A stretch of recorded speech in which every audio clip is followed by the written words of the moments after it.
The Owen James Report is brought to you by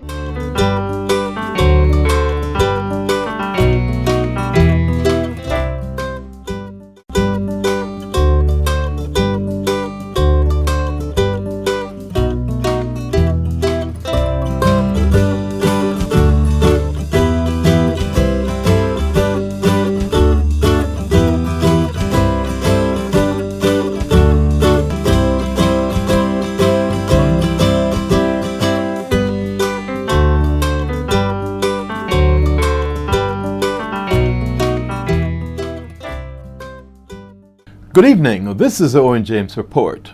President of Sagicor Group Jamaica, Richard Byles, is reinforcing the point that his organization has bought RBC Bank Jamaica for 9.5 billion Jamaican dollars and that there are no impediments in the way of the successful conclusion of the deal.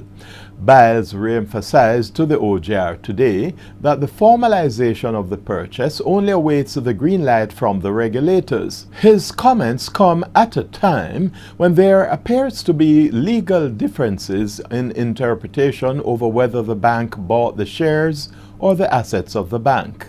At a media briefing formally announcing Sagicor's purchase of the bank, Richard Byles described it as a purchase of assets with a balance sheet devoid of debt. However, RBC is describing the sale as a sale of shares. Lawyers for Delroy Howell, principal of Ocean Chimer, one of the RBC's debtors, and the bank itself appear to be at odds over the interpretation, with the former contending that a sale of shares connotes the sale of debt as well.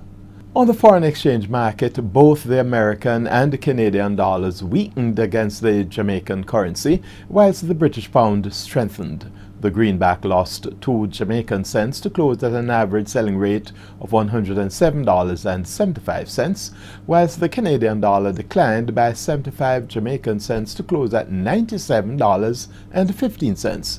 However, the British pound strengthened by 72 Jamaican cents to close at $176.53.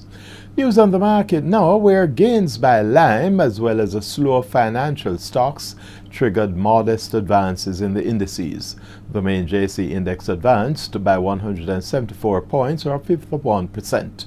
31 stocks traded, with 10 advancing, 11 declining, and 10 holding firm. Lime, which gained 18.5%, accounted for 26% of the 2 million shares which traded today. The winners included Gleaner, Lasco Financial Services, Lime, NCB, Sagicor's Real Estate X Fund, Scotia Group, and Scotia Investments. The losers included Caribbean Cement, Caribbean Flavors and Fragrances, down 12.3%, General Accident, Grace Kennedy, JMMB, and Lasco Manufacturing. In related news, Caribbean Producers Limited has advised that it has signed a shareholders agreement to form a joint venture with Du Boulay, the Coca-Cola manufacturer in St. Lucia. The new entity will be called CPJ St. Lucia Limited. It will commence operations as a food service distributor in the capital, Castries. CPJ has controlling interests in that company. And that's the Owen James Report. Good evening. The Owen James Report was brought to you by